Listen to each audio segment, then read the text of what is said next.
mismo Cristo, nuestro Señor. Amén. Amén. En nombre del Padre, del Hijo y del Espíritu Santo. Amén.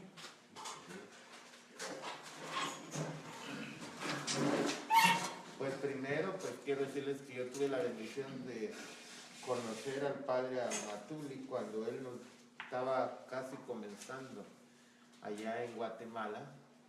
Él dio un curso a sacerdotes y laicos por medio de una organización que se llama Eventos Católicos, que ellos tienen una radio y pues él estaba comenzando en este proyecto, ¿verdad?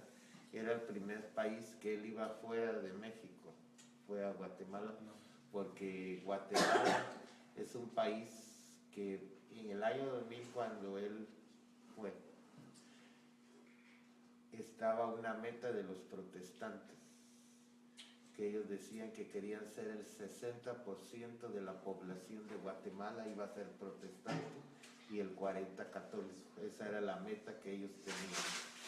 Entonces, el padre Amatuli llegó para instruir a los católicos de Guatemala para que no sucediera eso, porque pues teníamos un presidente que era protestante y estaba favoreciendo la religión protestante. Entonces, fue una buena estrategia porque en ese curso asistieron como unos 150 líderes, incluyendo sacerdotes y laicos. Y después de ese curso, pues lo más que llegaron los protestantes fue el 40%. Y ellos querían el 60%, pero no llegaron al 60% y se quedaron en el 40% de la población. Quiero recordarles que Guatemala es el centro para formar a los pastores protestantes de todo Centroamérica. Entonces hay un instituto, se llama Seminario Bíblico Centroamericano. Y ahí se forman los pastores por 3 meses. Nada más 3 meses y ya los lanzan a formar las iglesias. Entonces, y ellos van desde Guatemala, El Salvador, Honduras, Nicaragua y Costa Rica. Entonces, ahí está en una de las avenidas céntricas de Guatemala, está ese instituto y están formando pastores continuamente. Entonces, la meta es de abarcar todo Centroamérica. Lo interesante es que estas sectas vienen todas de aquí de Estados Unidos. Muchas de ellas son de Texas y otras son de California, ¿sí? Como uno es el Verbo, se llama una de las iglesias muy extendidas, otra de Ebenezer y muchas bautistas, ¿sí? Y por supuesto los pentecostales también, que ustedes saben que los pentecostales es el grupo protestante que va creciendo más últimamente, ¿ya? Pues por las manifestaciones exteriores del Espíritu Santo. Entonces la gente anda buscando eso, pero han hecho estudios que lo que ha detenido a los pentecostales en Estados Unidos y en América Latina es la renovación carismática católica. Así que todos los que critican a los carismáticos están bien equivocados. Ellos son los que han sostenido a que muchos católicos no tienen que salir afuera, lo encuentran dentro de la iglesia. Entonces, yo pienso que es bueno que ustedes se formen, porque pues yo me doy cuenta que aquí también tienen mucha influencia protestante, aquí viendo que hay muchas iglesias aquí casi en cada esquina, ¿no? Entonces tienen ustedes que responder, y muchas de estas iglesias ahora ya tienen pastores hispanos, entonces ya traen su propio pastor de español. Las iglesias bautistas tienen en inglés y en español, tienen servicios en los dos idiomas. Entonces por eso es tan importante que conozcan mucho de nuestra fe, para poder defenderlo en una forma negativa o atacando, nada más conociendo bien nuestra fe, para hacer que un católico, como el padre dice, ¿verdad? Católico ignorante es un seguro protestante. Entonces, una persona que comienza a dudar en su fe es lo que están más listos para irse con los protestantes, ¿sí? Entonces, y esos son los que ellos aprovechan, ¿no? Ese tipo de personas. Incluso en donde yo vivo allá en Washington DC, en Maryland, saben ustedes que allá, no sé si aquí, porque aquí pues no hay tanto transporte público, pero allá donde yo vivo hay mucho transporte público. Y en ese transporte, pues a veces se suben los protestantes, a veces están en las paradas de los buses con su información. Y unos que yo miro que son muy agresivos, y que el padre Amatuli nos decía a nosotros que son muy peligrosos porque no son cristianos, son los testigos de Jehová y los mormones. Esos son los peores de todos los protestantes, porque ellos no son ni cristianos, porque no creen en la Santísima Trinidad. De todas las sectas, pues las otras por lo menos creen en la Trinidad, pero estos dos grupos son los más delicados, los testigos de Jehová y los mormones. Los testigos de Jehová ahora tienen una campaña muy agresiva, como yo les digo, en los buses y en el metro, por lo menos de allá de Washington, donde yo estoy. En cada parada del metro ponen un stand con literatura. En Phoenix fue donde yo vi que también ya lo están haciendo, también ahora que vengo de Phoenix, allá me di cuenta que las paradas ya están teniendo ellos esos stands. ¿Saben ustedes que los testigos de Jehová y los mormones le pagan un día de trabajo a las personas? O sea que para que ellos puedan ir según ellos a evangelizar, que en realidad es proselitizar, porque es agarrar miembros para su iglesia. Entonces la estrategia que tienen es que ellos pidan un día de trabajo libre y ellos les pagan ese día de trabajo. Entonces cuando los miran ahí ustedes que están en una parada de bus todo el día, les están dando un salario por ese día de trabajo para la iglesia. Y eso lo reciben por supuesto de los diezmos que reciben. Por eso les digo para que sepan pues que es una campaña proselitista. Y pues sus revistas son muy coloridas. Quiere decir que tienen mucho dinero para pagar esas revistas, ¿no? Si ustedes ven esas revistas de la Atalaya que ellos tienen, pues son muy atractivas.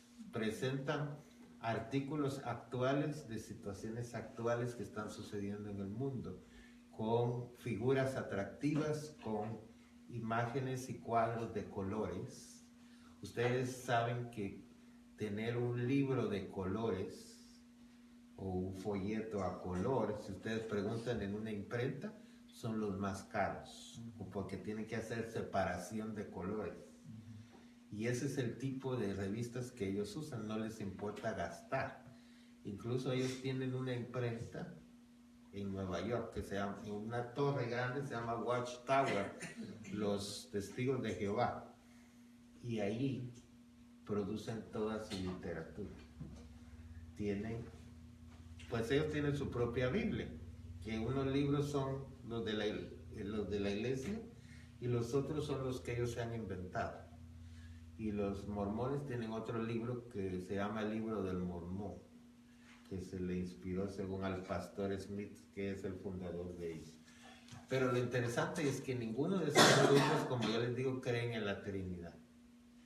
O sea, creen que solo existe el Hijo de Dios, y los testigos de Jehová le ponen más importancia, por supuesto, al Padre, por esos testigos de Jehová, del Dios Padre. Y los mormones creen que el Hijo salió del Espíritu Santo, pero no creen en el Padre. Entonces ahí se dan cuenta y lo pueden ver en su literatura. Entonces, y como es tan atractiva, ponen dibujos y la gente los atrae por medio de eso. Entonces por eso un curso como estos es muy importante para ustedes, defender su fe. Y ahora lo estoy transmitiendo live también porque les puede servir a alguna persona lo que yo estoy compartiendo, de las personas que me siguen a mí en las redes sociales. Y yo pienso hay que utilizar todos los medios y sobre todo pues para instruir a los católicos. Entonces, pues ustedes van a recibir esta enseñanza de acuerdo a este libro, ¿verdad? Diálogo con los protestantes. Entonces, vamos a ver, Cristo fundó una sola iglesia. Si ustedes tienen su libro, van a ir a la página número 15. ¿La tienen? Entonces, ahí tienen ustedes una cita bíblica que para mí es una de las más importantes que ustedes pueden encontrar en la Biblia. Y creo que esta cita es tan importante que se la pueden aprender casi de memoria, ¿no? Mateo 16, 18, que dice: y ahora yo te digo, tú eres Pedro, y sobre esta piedra edificaré mi iglesia. Entonces, por eso dice, tú eres Pedro. ¿Y qué quiere decir Pedro? Piedra, ¿verdad? Entonces, Jesús fundó su iglesia hace casi 2000 años, ¿verdad? En realidad la iglesia surgió en Pentecostés. Cuando vino el Espíritu Santo se inició la iglesia. Jesús comenzó a tener un sueño de que iba a hacer una iglesia. Y esta es la primera vez que directamente habla Jesús diciendo que Él quiere una iglesia. Pero se dan cuenta que dice mi iglesia, y está ahí en mayúscula porque es importante, mi iglesia, no mis iglesias. Entonces, la división en iglesias que actualmente existe no es querida por Dios. Entonces, por eso es que no podemos fundar otras iglesias. Entonces, Jesús ya fundó su iglesia hace más de 2000 años y nosotros debemos tener ese deseo de pertenecer a la iglesia hasta que muramos. Entonces, puede ser que otros tienen otros deseos. La mayoría de estas sectas tienen deseos económicos. Son formadas por motivos económicos. En muchas ocasiones no son motivos religiosos, son motivos económicos. Y muchos de estos pastores, estoy hablando que se forman en 3 meses, y ya a los 3 meses ya los lanzan para ser pastores. Lo único que hacen es que les enseñan ciertas citas bíblicas con una sola interpretación. Entonces no saben los pasajes que están antes de ese versículo ni los que están después, por eso predican solo de lo que ellos saben. En cambio, pues la Iglesia Católica, pues tenemos una enseñanza muy completa, ¿verdad? Solo para decirles que en la iglesia, si nosotros vamos a la misa todos los domingos, en 3 años leemos la Biblia completa, porque son 3 ciclos, y 3 años leemos la Biblia completa. Para los que dicen que los católicos no leemos la Biblia, lo que pasa es que hay muchos católicos que ni siquiera saben que los misales que tenemos en la iglesia, desde ahí tenemos que comenzar a enseñarle a las personas que los misales que tenemos en la iglesia donde están las lecturas son extraídos ¿de dónde? De la Biblia. Hay gente que los lee y dice, bueno, a mí nunca me enseñaron la Biblia en la iglesia católica. Y por eso, por ejemplo, yo he visto allá en California de esta congregación de los misioneros de la palabra, los apóstoles de la palabra, tienen en sus parroquias, hacen que los fieles lleven la Biblia a misa, ¿ya? Ellos hacen eso. Entonces le están enseñando a los fieles que busquen las lecturas en la Biblia cuando vayan a misa el domingo. Entonces llevan marcadas las lecturas, la primera lectura, el salmo, la segunda lectura, la llevan marcadas en la Biblia para no leerlas del misal, sino leerlas de la Biblia. Y para que miren que los católicos usan la Biblia, todos llevan la Biblia a misa el domingo. Me parece una buena práctica, pero no sé qué tan práctico es cuando tantos católicos, a menos que si a la entrada de la iglesia se les diera la Biblia a cada uno y cuando sale pues le vuelve a guardar, tal vez así. Pero por lo menos lo que tenemos que hacer es instruir a la gente y decirles que el misal está basado en la palabra de Dios y que ellos pueden leer las lecturas previamente. Yo siempre estoy animando a las familias que yo visito cuando me dicen que bendiga una casa. Yo les digo, ¿dónde está la Biblia en esta casa? Es lo primero que hago. Yo no llevo Biblia cuando voy a bendecir la casa, sino que le pregunto a la casa donde voy si tienen Biblia. Y entonces cuando voy, la mayoría me dicen, sí tenemos Biblia. ¿A dónde la tienen? Vamos a ver. Ahí la tienen, ahí en un rincón. Y entonces le paso así el dedo, así. ¿Hay polvo o no hay polvo en esta Biblia? Si hay polvo, quiere decir que no la leen. Entonces yo les digo, venga, ahí la tienen, pero la tienen de adorno.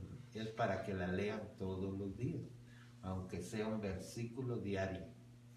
Mañana se celebra, qué bueno que me va a tocar a mí, porque mañana se celebra el Día Internacional de la Biblia, porque es la fiesta de San Jerónimo. Y qué bueno que la misa me va a tocar, la misa de sanación, en la fiesta de San Jerónimo, que es el traductor de la Biblia. Sí, San Jerónimo. Él fue el que tradujo la Biblia completa al latín.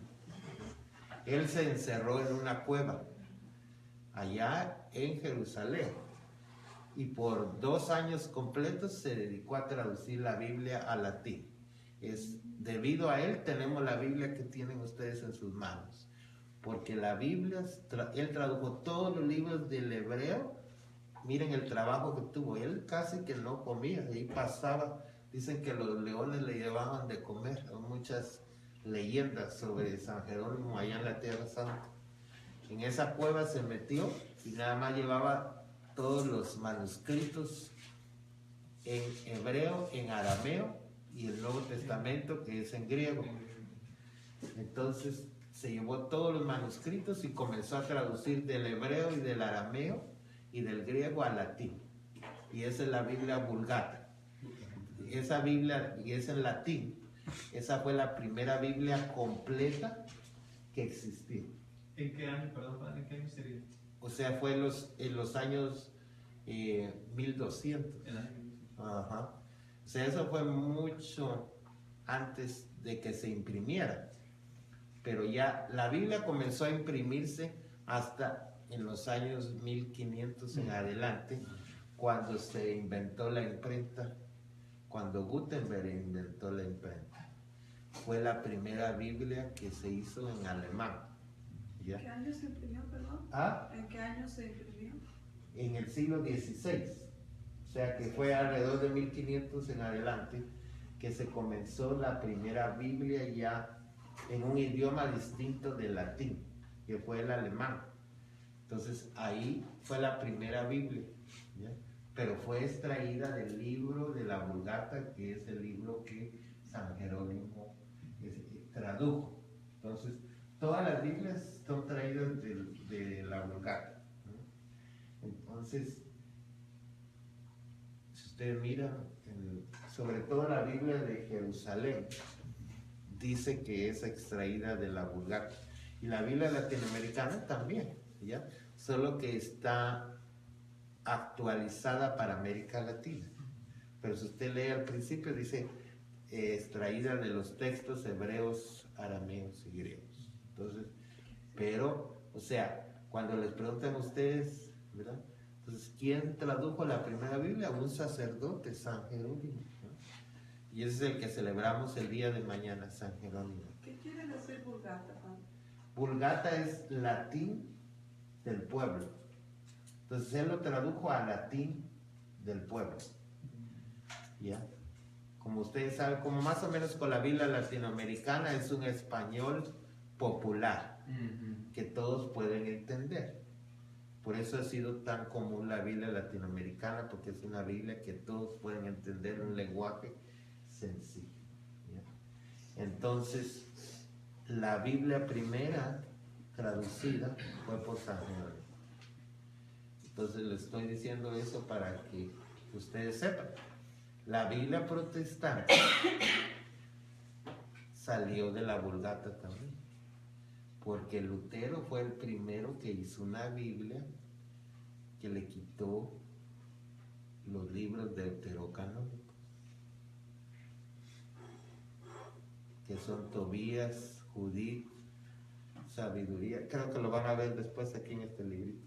Tobías, Judith, Sabiduría, Eclesiástico, primera y segunda de Macabeos, y fragmentos de Esther, Daniel y Judith. Bien. Esos son los libros que no tiene la Biblia protestante. Pero lo demás, todo lo demás, salieron de la Biblia Vulgata. Y lo que hizo Lutero fue nada más quitar esos libros y publicó una Biblia, primera protestante. De ahí salió la Biblia que usan los protestantes actualmente. Cuando esa Biblia en alemán se tradujo al inglés, y es la Biblia que usan los protestantes, que se llama Reina Valera. Esa Biblia fue, digamos, extraída de la Biblia que hizo Martín Lutero. Entonces, y saben ustedes que Martín Lutero era un monje agustino, o sea, era un sacerdote agustino. Y pues ahora en estos días, precisamente en el mes de octubre, también, ustedes saben que Lutero fue excomulgado por la Iglesia Católica después de que hizo esa división. Pero ahora el Papa Francisco le va a quitar la excomunión. Va a ir en estos días a Suiza y Alemania y va a quitar la excomunión a Lutero. Y lo va a hacer en la manera de que él quiere que los luteranos sigan más dialogando con la Iglesia Católica. ¿Y por qué lo va a hacer? Porque en realidad lo que hizo Lutero estaba bien. O sea, también Juan Pablo II dijo que si Lutero se hubiera quedado en la Iglesia Católica, hubiera seguido luchando por todos esos principios que él quería renovar la Iglesia. Tal vez lo que está haciendo el Papa Francisco hoy estuviera brincando de alegría Lutero de lo que ahora está haciendo el Papa Francisco, porque eso era lo que quería, una iglesia pobre, sencilla, ¿verdad? Que en aquel tiempo la iglesia estaba aliada con el poder, con los reyes, y estaba basada en el dinero. Entonces comenzó Lutero a hablar de todos esos errores que la iglesia tenía. Entonces no le podemos echar la culpa completa a él. Él lo que hizo fue decir la verdad y presentarla. Lamentablemente lo que él hizo fue que se desesperó y se salió de la iglesia. Puso un letrero en una iglesia y dijo: estas son las cosas, estoy en contra, yo me voy de aquí. Si él hubiera seguido perseverando, tuviéramos a San Martín Lutero. O sea, todos sus, digamos, sus críticas que él hizo a la iglesia eran correctas, pero el error que cometió fue salirse de la iglesia.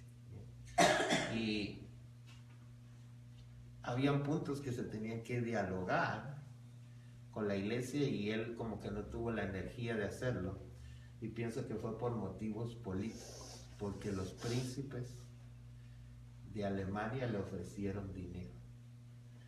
Entonces los príncipes de Alemania le dijeron: vamos a crear una iglesia que se separe de Roma.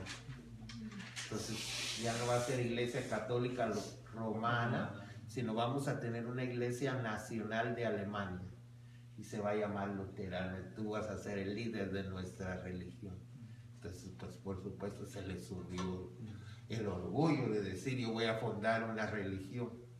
Y lamentablemente de ahí vino pues toda la división, porque después de Lutero vino Calvino, Zwingli y todos los demás reformadores, y de ahí pues vino toda la cantidad de sectas que tenemos el día de hoy, ¿verdad? Y ahora, así como dice el padre Amatuli, cualquiera, ¿verdad?, viene doña Juanita y dice: yo voy a hacer la iglesia de doña Juanita, y la abre su changarro, así dice dice el padre Amatuli, abre su changarro y ya pone su iglesia, y es un negocio. Actualmente las iglesias protestantes son un negocio. Ustedes ven cómo la iglesia católica sigue luchando ven todas las iglesias que yo visito ahora como misionero misericordia, me doy cuenta que todas están luchando por construir un templo, por arreglarlo, y cómo cuesta, y que a veces los católicos no tienen ese sentido de dar y ofrecer, y mucho menos el diezmo. Muchos no creen en el diezmo como católicos y siguen dando el dolarito del domingo, $1, y ya con eso se conforman. Y esa cultura es la que ha hecho que no avancemos. Tampoco es bueno presionar a la gente que dé el diezmo, pero sí deberíamos motivarlos a que dieran el diezmo. El diezmo no es ningún pecado ni es nada malo, es algo bueno. Imagínense que cada persona diera el 10% de lo que recibe al mes y lo dividiera durante el mes y diera su diezmo. Entonces las iglesias tuvieran más fondos para poder implementar nuevos programas. Cada parroquia tendría una radio católica, cada parroquia tendría su propia imprenta, cada parroquia podría tener muchos recursos para evangelizar, que no tenemos actualmente. Entonces, por eso es tan importante, ¿verdad?, que aprendamos a dar más a nuestra iglesia. Entonces, para mí, Pedro, ¿verdad?, que es el primero de los apóstoles, es muy importante. Yo creo que es el más importante de los apóstoles para mí. Pedro, no hay un mejor apóstol que Pedro para mí, porque Pedro es un hombre muy cercano, negó a Jesús, entonces es un hombre débil, negó a Jesús 3 veces, pero al mismo tiempo le pidió perdón y Jesús lo restauró 3 veces. Entonces ahí miramos que nuestra iglesia está formada por pecadores. Nuestro fundador es santo, es Jesús, pero los miembros todos somos pecadores. Entonces eso es importante. Por eso decimos en el credo de la iglesia es una santa, católica, apostólica. Entonces, por el santa, no por sí misma, es porque Jesús la hizo santa. No por los miembros, porque los miembros somos todos pecadores, sino es por el fundador, que es santo. Entonces, la iglesia que fundó Cristo llegará hasta el fin del mundo. Entonces, ahí lo que dice Jesús, vea, yo estaré con ustedes todos los días hasta el fin del mundo. Entonces, por eso Jesús no dijo pues, que la iglesia iba a tener un término o que ya iba a terminar, no, que llegaría hasta el fin del mundo. Y luego dijo que los poderes del infierno no prevalecerán contra ellos. Eso es muy importante. Entonces quiere decir que van a haber problemas, dificultades, luchas en la iglesia hasta el día de hoy. ¿Bien? Entonces, pues ven, dice aquí, ni los gobiernos, ni los ateos, ni la masonería, ni las sectas, ni Satanás en persona va a destruir a la iglesia que fundó Cristo, que va a llegar hasta el fin del mundo. Y no importa el número, yo creo que, miren, las profecías de Fátima han hablado, ¿verdad? Y yo les voy a decir esto, ¿verdad?, que es algo que han estudiado, digamos, muchos que analizan las apariciones marianas de Fátima. La Virgen profetizó lo que estamos viviendo ahora. La Virgen dijo que antes del final de los tiempos, la crisis iba a ser en los sacerdotes y en los matrimonios.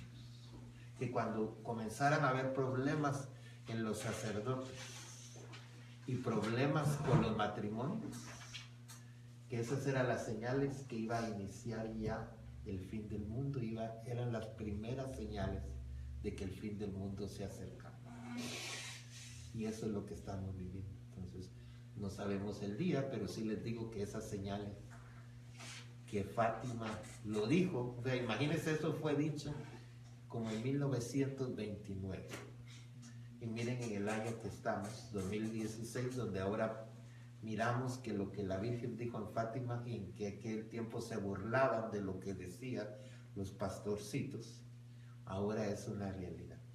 Ustedes saben que la última de los pastorcitos que murió, todos los 3 fueron declarados santos.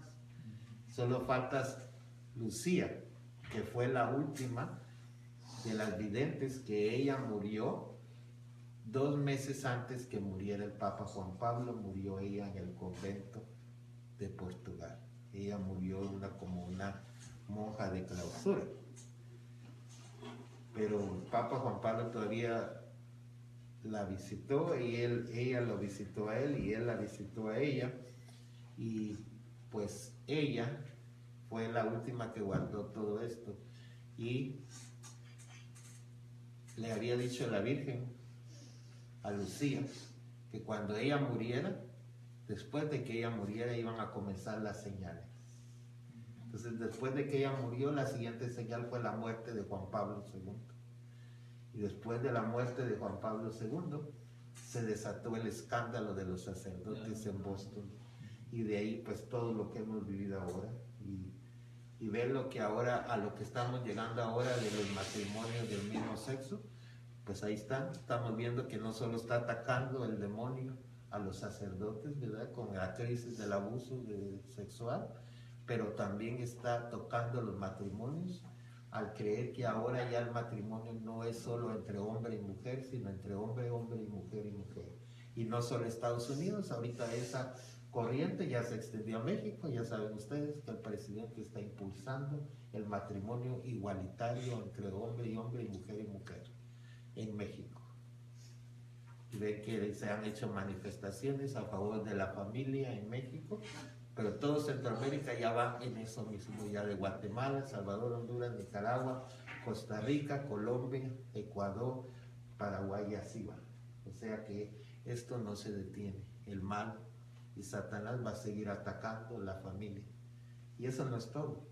Van a venir tiempos en que la gente va a querer casarse con los perros y con los gatos y con los animales. A eso es lo siguiente que va a venir, ¿no? Entonces dense cuenta que la degeneración se está extendiendo. Y esa era una de las señales que Fátima estableció. Luego les voy a hablar del año de la misericordia, por ser yo un parte de Misionero Misericordia. Sor Faustina dijo, miren lo que dijo ella, que iba a haber un año de misericordia. Ella lo miró en una visión con Jesús, que iba a haber un papa que iba a establecer un año de misericordia. Pero ella dijo, tengan cuidado, después del año de la misericordia vendrá el juicio. Y solamente los que aceptaron la misericordia en el año de la misericordia van a entrar a cuando venga Jesús. Y los que rechazaron el año de la misericordia, pues esos no van a poder entrar. Como el arca, ¿se acuerdan ustedes? El arca de Noé. Que Noé comenzó a construir el arca y todos se burlaban de él, ¿verdad?, que estaba construyendo aquella arca. Y la iglesia también es como la nueva arca, ¿no? Pero en esa arca solo entra, fíjese, al final de los tiempos, así dice la profecía de Fátima, va a haber una división entre la iglesia, que ya la estamos mirando. La división va a ser en esto: un verdadero católico, tanto sacerdote como laico, van a haber sacerdotes a favor del Papa y en contra del Papa, sacerdotes a favor de la Virgen María y en contra de la Virgen María. Entonces los que van a entrar va a ser el pequeño resto de Israel, que van a ser nada más los sacerdotes y laicos que son fieles al Papa y a la Virgen María. Esos son los que van a poder llevar la gran tribulación. Van a comenzar tragedias para toda la humanidad. Yo no les voy a meter miedo, pero yo les tengo que hablar de esto, porque esto ya muchos lo están hablando y yo he estado estudiando todo esto. O sea, después del 20 de noviembre de este año, que termine el año de la misericordia, vamos a comenzar a ver, y ya la estamos viendo, muchas señales en el cielo, pero van a haber unas señales sorprendentes en el cielo y en la tierra, que solamente los fieles las van a poder interpretar. Solamente. Y esas tragedias van a incluir muchas cosas en el cielo, en la tierra, en el mar. Entonces, y en muchos países. Y lo interesante va a ser que las personas que se van a salvar son las personas que son fieles, no les va a pasar nada, como pasó con el arca, ¿verdad? Que los que estaban dentro del arca se salvaron. Así va a pasar con los católicos y los que creen en Dios, en la Virgen María y en el Papa. Esos van a perseverar hasta el final. La gran tribulación ya comenzó. Ya asesinaron a un sacerdote. En Francia, celebrando la Eucaristía, le cortaron la cabeza al frente de sus fieles en Francia. Y eso acaba de pasar hace 2 meses, el padre Jacques. Y ese padre también, pues, él ya había dicho, y eso lo hicieron los musulmanes, y eso está comenzando esa persecución, pero ya en Palestina, ya los católicos están huyendo, en Siria, en Afganistán, en Pakistán, hay muchos católicos perseguidos. Pues en México los Ajá, sí, sacerdotes también. han sido... También hay varios asesinados en otros países, pero digamos, directamente por su fe, o sea, que mueran por su fe. Por su fe, ok. O sea, porque estos son, por ejemplo, el padre Jacques ya es considerado un padre mártir por la fe, ya porque murió defendiendo la fe católica. Entonces, como los primeros siglos del cristianismo, cuando Jesús se fue al cielo y comenzaron el libro de los Hechos de los Apóstoles, ¿qué sucedió? Comenzaron a venir muchos mártires que murieron. Los primeros siglos del cristianismo están llenos de mártires. Y los últimos siglos del cristianismo van a estar llenos de mártires también, que van a dar su sangre por Jesús. El número de sacerdotes que van a ser asesinados va a ser muy grande. El libro del Apocalipsis dice, ustedes lo han leído, dice, vi una multitud que todos estaban vestidos de blanco, pero que llevaban en sus vestiduras blancas, estaban manchadas con la sangre del Cordero. Esos son los sacerdotes que van a morir en la última etapa de la historia de la humanidad, antes de que Jesús venga. Entonces, para que miren que va a ser una época difícil, pero al mismo tiempo yo pienso de bendición y dificultad al mismo tiempo.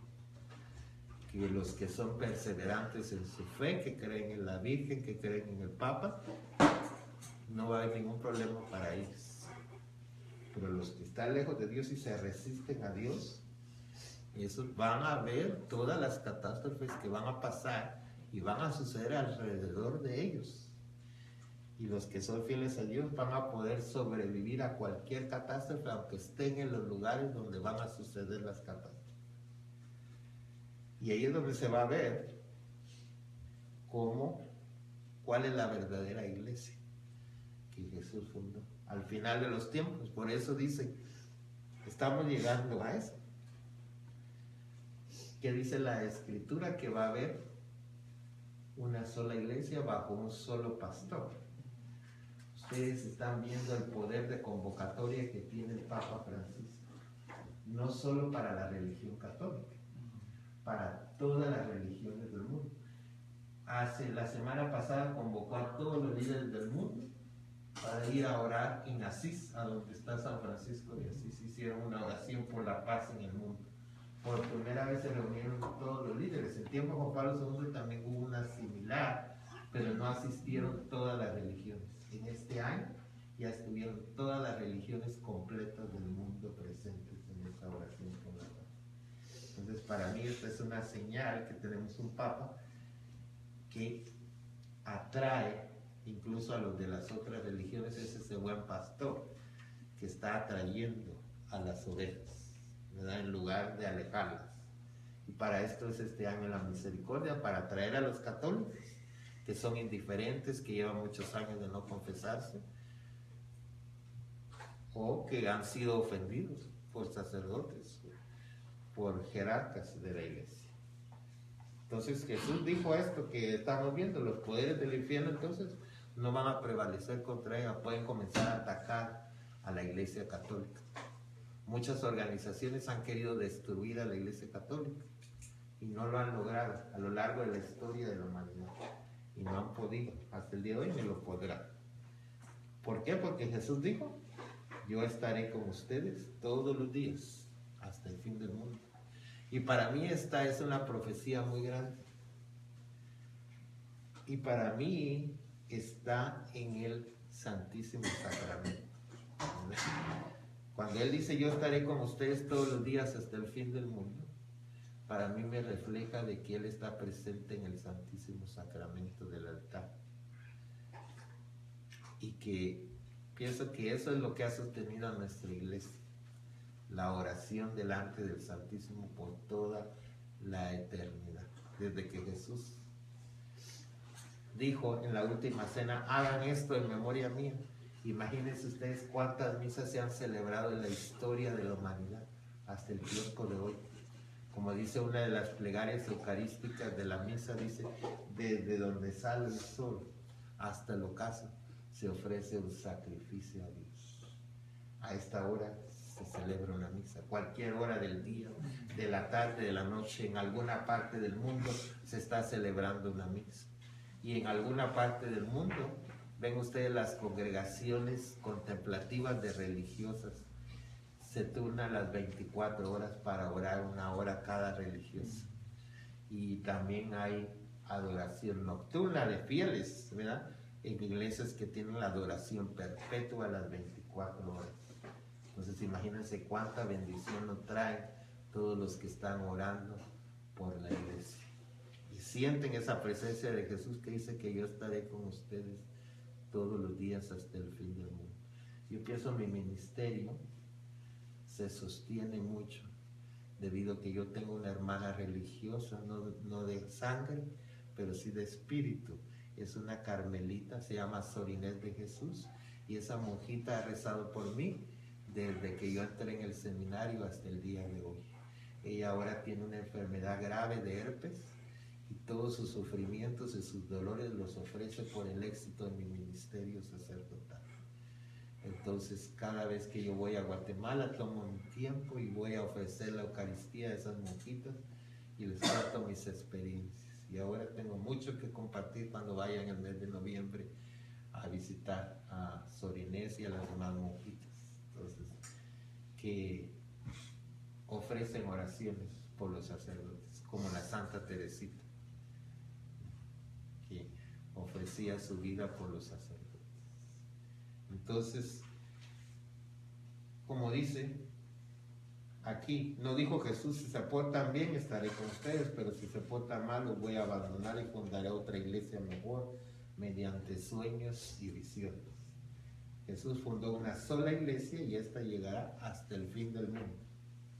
Si otro quiere fundar otra iglesia, que lo haga, como muchos lo han hecho, pero que no vaya diciendo que es la iglesia de Cristo, porque debe decir, esta es mi iglesia, ¿no?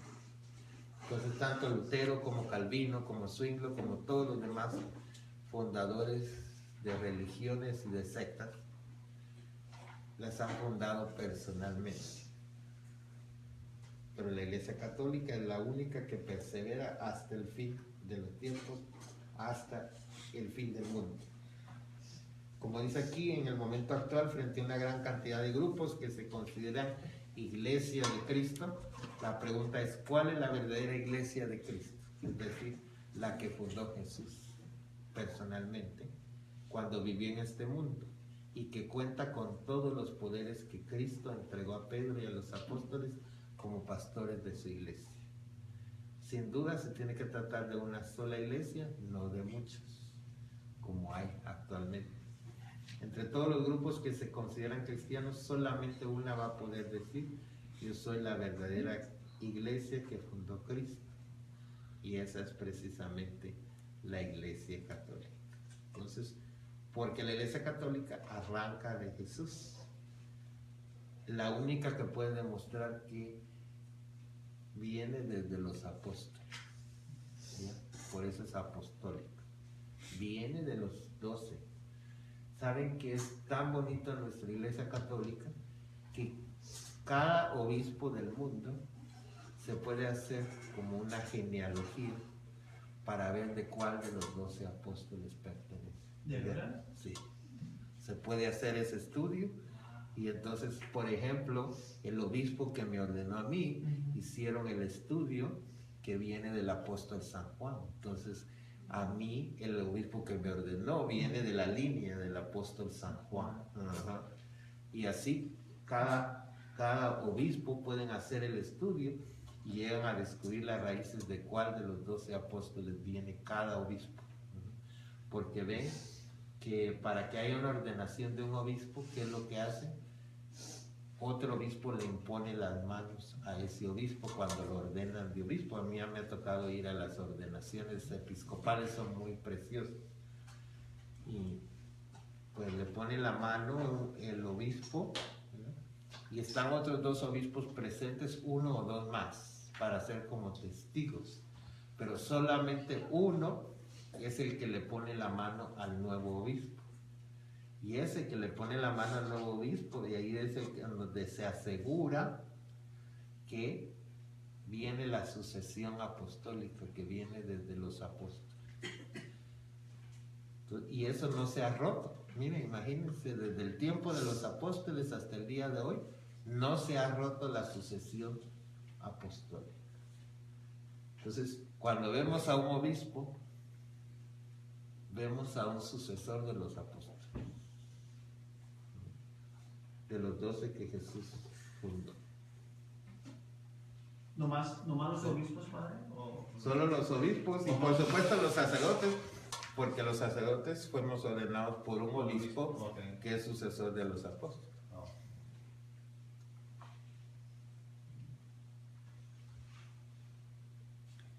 Entonces, la iglesia arranca de Jesús y de los apóstoles, ¿verdad?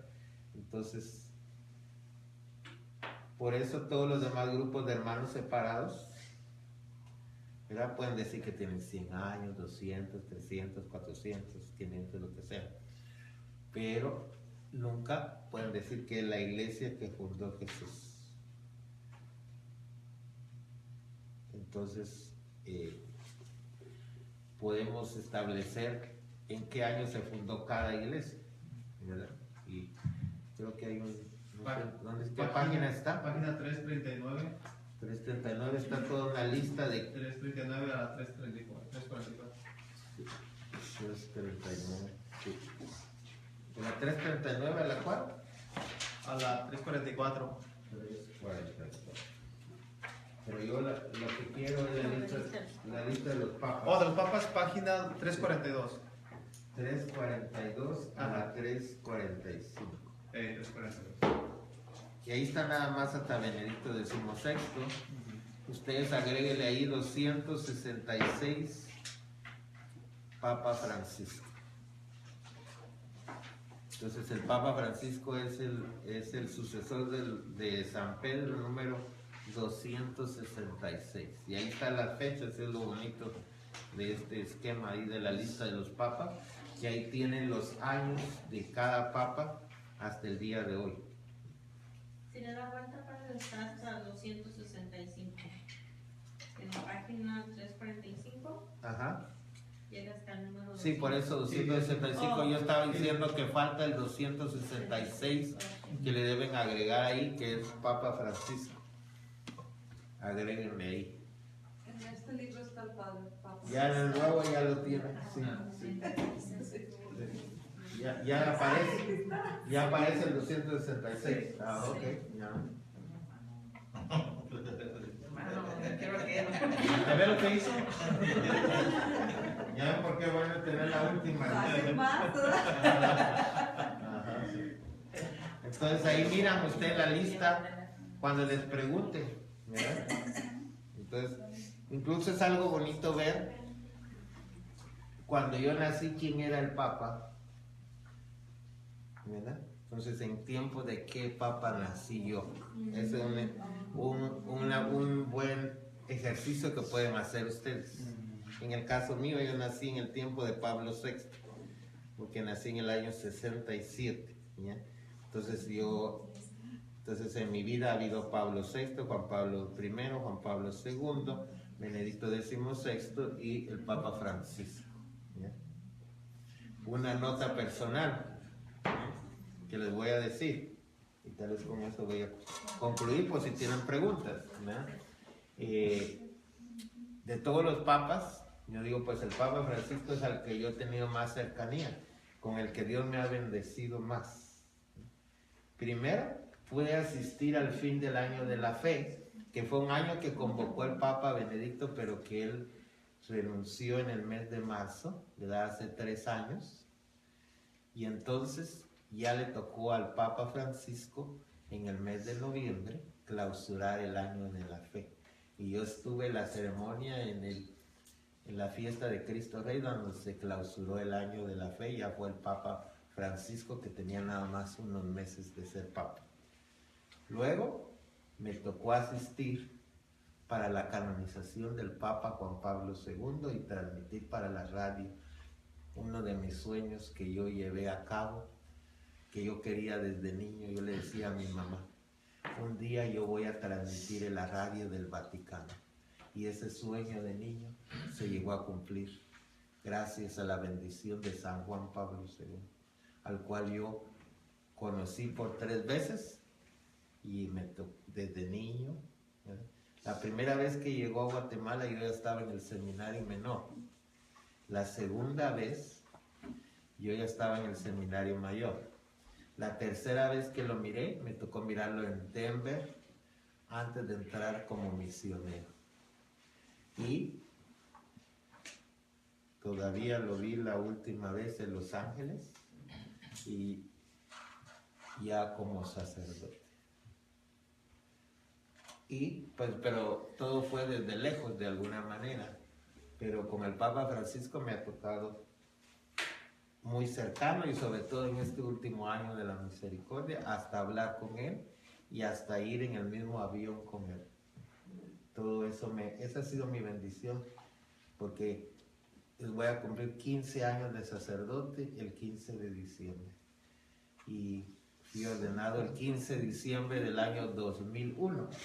Y para mi aniversario, ¿verdad? Prácticamente este año todo ha sido mi regalo completo de ser misionero de misericordia enviado por el Papa Francisco, y poder visitar tantas comunidades de Estados Unidos, y el otro mes que voy a ir a México también. Entonces, para mí es mucha bendición. Y voy a concluir en North Carolina para el fin del año de la misericordia, el 20 de noviembre.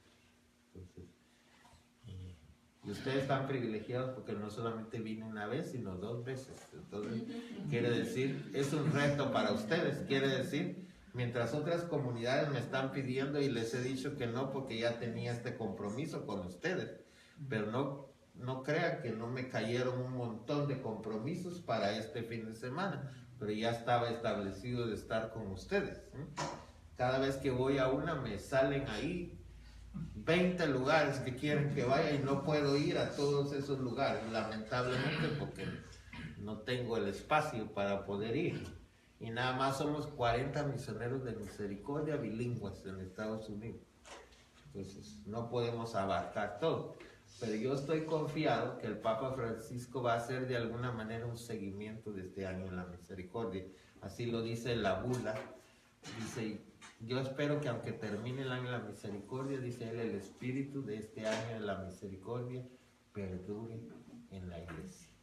Y yo pienso en este mes de octubre, él se va a reunir con los cardenales, y en el mes de noviembre, el 20 de noviembre, estemos atentos a la misa de Cristo Rey, porque él va a tener una sorpresa. Ahí es cuando Ahí es donde él va a anunciar cómo se le va a dar un seguimiento a este año, si él va a establecer otro jubileo o otro año especial, o de qué manera lo va a prolongar este año de la misericordia como un seguimiento, ¿ya? Porque yo no creo que simplemente se vayan a cerrar las puertas y que ya terminó, sino que él tiene que establecer una forma de darle seguimiento a lo que comenzó. ¿Es la fiesta de quién? Cristo. Fiesta de Cristo Rey, la solemnidad de Cristo Rey, que es el fin del año litúrgico. ¿Ven? Comenzó el 8 de diciembre para la fiesta de la Inmaculada Concepción del año pasado y terminará el 20 de noviembre.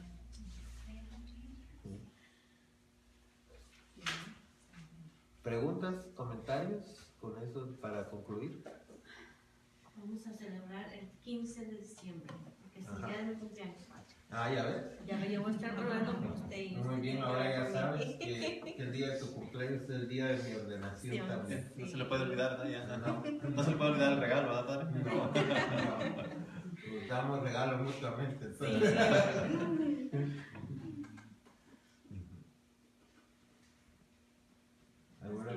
¿Alguna pregunta? ¿Comentario? Padre,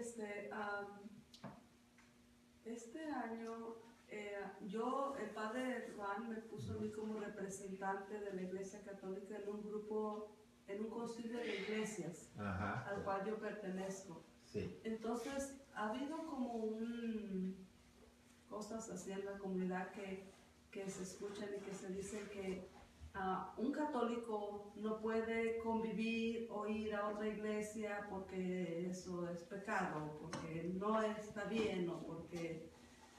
y yo en mi entendimiento, especialmente mirando todo lo que ha hecho el Papa Francisco, que él está conviviendo con nuestros hermanos separados, que los llama hermanos, Sí, claro. ¿verdad? Sí. No me siento ni ofendida ni mal y yo sigo conviviendo con estas personas porque las quiero mucho, porque son gente cristiana y buena. Sí. Entonces, Está bien, sigue con tu tarea, aunque sea difícil y que te critiquen. Al Papa lo criticaron también. Un domingo se fue a sentar a una iglesia pentecostal porque tiene un amigo argentino que es pentecostal. Y un domingo, cuando terminó su domingo, él se fue a sentar como cualquier persona a escuchar a su amigo pastor pentecostal.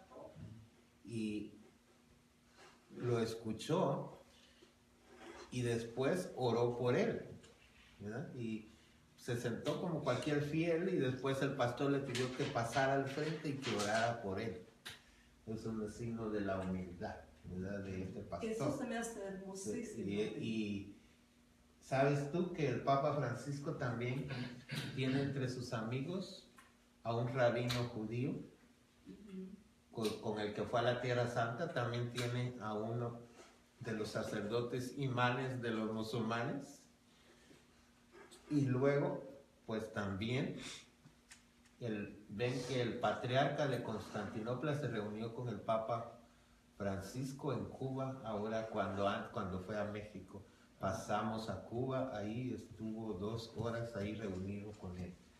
Entonces hay una apertura a todas las iglesias y hasta las otras religiones, porque ves que ahora, como les digo, hizo una reunión para todas las religiones. Saben que en las audiencias del Papa de los días miércoles han llegado personas que son budistas, musulmanes, de los de Hare Krishna, imagínense, de Hare Krishna y de todas esas religiones orientales, y ellos han llegado a apreciar, dice, el mensaje de unidad que está dando el Papa Francisco y están de acuerdo con el jubileo de la misericordia. O sea, ellos dicen que esta idea que el Papa tuvo del jubileo de la misericordia es una de las más grandes de la historia de la Iglesia, en la cual hasta, pues yo pienso que los protestantes tienen miedo, porque ellos saben que incluso van a haber varios de los protestantes, como ya me ha sucedido en este año, que han regresado a la Iglesia Católica en este jubileo de la misericordia. Entonces, hay que buscar la unidad. Y por supuesto, quien trabaja por el ecumenismo siempre va a ser criticado. Pero el ecumenismo está animado por el Concilio Vaticano II. Hay un documento. Eso no quiere decir que nosotros vayamos a comulgar con las ideas de ellos. Yo, por ejemplo, yo puedo asistir a un culto protestante, pero si a mí me toca ir a ese culto protestante, si ellos ofrecen comunión, yo no puedo comulgar porque yo no comulgo con las ideas de esa iglesia. Porque no hay consagración. No hay consagración tampoco, o sea, y ellos tampoco pueden comulgar en una misa católica, ¿ya? Por más cristianos que sean. ¿Por qué? Porque no solo están comulgando con el cuerpo de Cristo, sino en la Iglesia Católica creemos que comulgamos con todas las enseñanzas de la Iglesia Católica. Entonces, por eso, para recibir la comunión, se requiere que la persona acepte todo lo que está en el credo de nuestra Iglesia. Si alguien no acepta todo lo que está presente en el credo de la Iglesia Católica, no puede comulgar. Ese es el motivo por el cual un luterano, un anglicano, un episcopal puede participar en una misa católica, pero no puede comulgar. Y nosotros también podríamos participar en una misa de otra denominación, pero no comulgamos, porque no podemos comulgar con las ideas de ellos.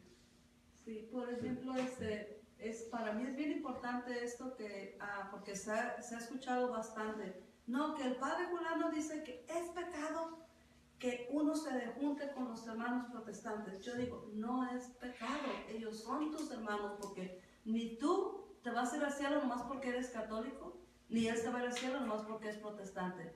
Tú te vas a representar como hijo de Dios aquí en la tierra con tus acciones. Pero eso tampoco quiere decir que yo no conozca mi fe y que diga que, como algunas personas dicen, ¿verdad? Es lo mismo ir a un curso bíblico entre los testigos de Jehová o de los mormones o bautistas que uno católico. No. Entonces, eso es muy claro, ¿verdad? Que yo debo recibir enseñanza dentro de mi iglesia. No voy a ir a buscar enseñanza ni porque estos testigos de Jehová y mormones te ofrecen llevarte curso bíblico a tu casa semanalmente. En eso andan ahorita, tocan las puertas y les dicen, te llevo clase bíblica todos los jueves, a ver si aceptas.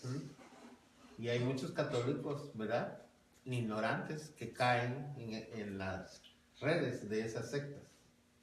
Entonces, hay que distinguir entre iglesias y sectas. Claro. ¿Okay? Porque las iglesias son las iglesias históricas. Los luteranos, los anglicanos, los episcopales. Tenemos un poco más de sintonía con ellos, ¿verdad?, que con un bautista, que con un pentecostal. O sea, es un poquito menos, ¿verdad? Es como en una familia, ¿verdad? No es lo mismo los hermanos de papá y mamá que los segundos hermanos, ¿verdad? Aunque vengan del mismo papá, ya es diferente. Así también las iglesias, ¿verdad? Y mientras más degeneración en el tiempo hay, menos autenticidad hay en esa iglesia. Por eso con los que podemos dialogar mejor son con las iglesias históricas, las primeras que se separaron de nuestra iglesia. Y deben saber ustedes que los católicos ortodoxos creen todo igual que nosotros, solamente hay una cosa que no aceptan, que es que el Papa sea el sumo pontífice, porque ellos creen que existe el patriarca de Constantinopla, que él es para ellos su sumo pontífice. Entonces eso nos divide de ellos, pero de ahí todo lo demás son igual a nosotros. Bien. Por eso es con los que estamos más cercanos. Pero ellos también tienen un punto del credo que no están de acuerdo con el credo romano. Ven, en el credo dice, el Espíritu Santo procede del Padre y del Hijo. Y los ortodoxos dicen en su credo, el Espíritu Santo procede del Padre o del Hijo. Y de ahí comenzó la división con los ortodoxos debido a esa parte del credo. Pero solo en esas dos enseñanzas están en diferencia de nosotros. Pero de ahí todos los demás es igual. ¿Creen en la Virgen también? También creen en la Virgen. Una misa ortodoxa, una iglesia ortodoxa tiene más imágenes de la Virgen que una católica romana. Con eso te digo todo. Y una misa ortodoxa tarda 3 horas. Y la consagración, solamente la consagración es de media hora. Hay adoración cuando se consagra el cuerpo de Cristo y hay adoración cuando se consagra la sangre de Cristo. En silencio permanecen las personas por más de media hora. ¿Ah? Uno sí podría comulgar. Sí, el derecho canónico dice que si vas a un país donde no encuentras una iglesia católica romana y hay una iglesia ortodoxa, debes preferir esa iglesia a cualquier otra iglesia. ¿Me entiendes? Es la única con que habría una excepción en que nosotros fuéramos a comulgar, porque es como decir que es como casi como un hermano gemelo, ¿no? Solamente que un poquito no aceptó 2 puntos, pero de ahí todo lo demás está igual. ¿Ya? E incluso lo que pasa es que los ortodoxos creen que el patriarca de Constantinopla y el patriarca de Roma, que es el Papa, que son iguales los dos, que son hermanos. Entonces, no están tampoco tan mal, ¿verdad? Pero porque aceptan al Papa, solo que no lo aceptan como sumo pontífice, sino como un hermano del patriarca de ellos. ¿Ya? Ya nomás por no decir. Sí, claro.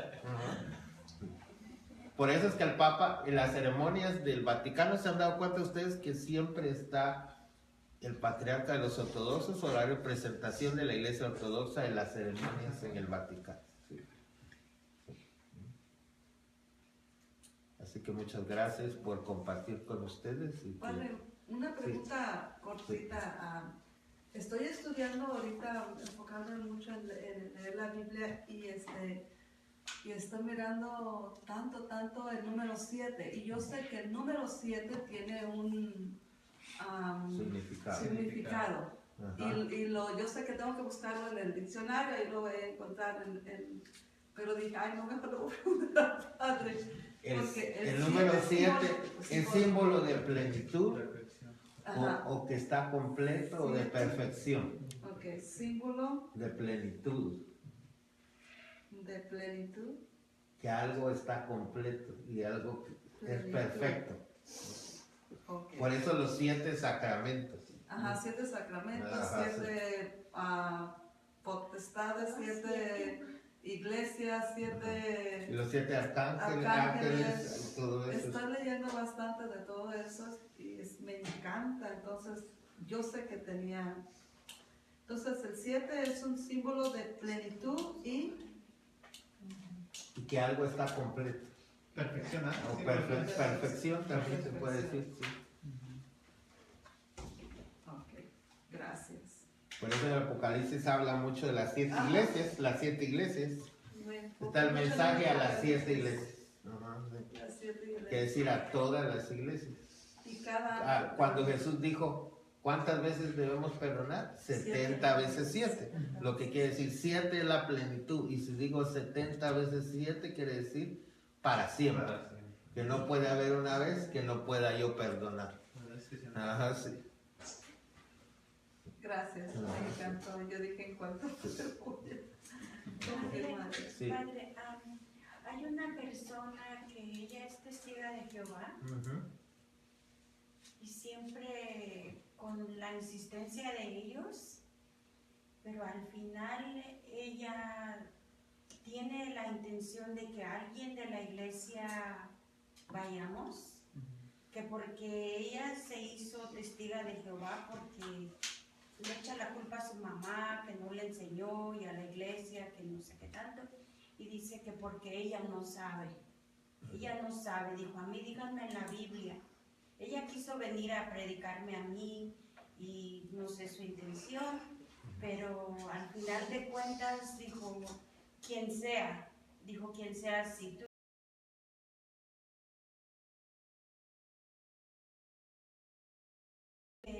no tiene la información.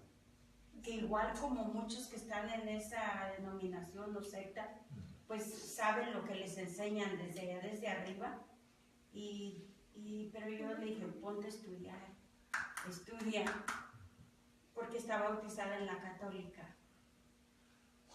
Yo la sugeriría, si ella verdaderamente quiere, que dé el paso de venir a estudiar en RICA, en el rito de iniciación cristiana de adultos. Ahí te va a demostrar que verdaderamente quiere regresar a la iglesia. ¿Dónde? O sea, todos los católicos adultos que se están preparando para el bautismo, la confirmación y la Eucaristía, que no lo han recibido, le están estudiando los sacramentos de iniciación. Ese es el mejor grupo para invitar a una persona protestante que se quiere hacer católica nuevamente, que ya estuvo, pero si ella tiene el interés, y yo se los digo por si tienen el interés y tú sigues motivándola a ella y en un momento te dice yo quiero regresar a la iglesia católica, al grupo al que debe regresar es al rito de iniciación cristiana de adultos. Ella no mencionó que quiere regresarse.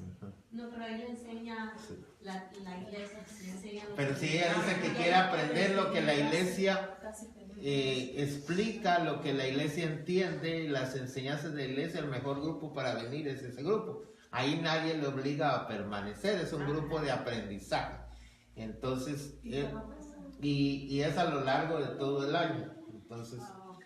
a ese grupo Sí, puede para pertenecer. No sé aquí qué horas reciben sus clases. No sé. El padre Sí, Emanuel apenas- va a apenas iniciar. Está iniciando el grupo. Apenas va a Ok. iniciar el- ¿Y cómo se llama el evento? RCI. Se llama RCIA y en español se llama Rito de Iniciación Cristiana de Adultos. Sí, A ver, aquí se los tomo, aquí lo voy a poner. Así se llama.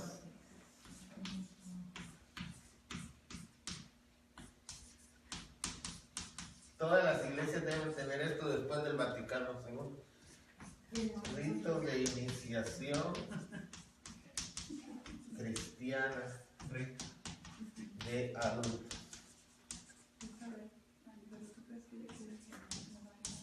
Ella dijo, ustedes no están haciendo el trabajo. En para inglés, las en casas, inglés es entonces, vengan a mi casa y RCIA, díganme con la así. Biblia. Pero es lo Tiene mismo ignorancia. significado. Ajá. Vino conmigo.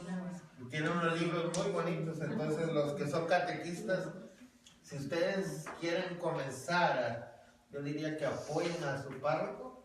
Algunos de ustedes, pues, de este curso, serían ideal que unos de ustedes fueran catequistas para los adultos de este grupo que va a iniciar.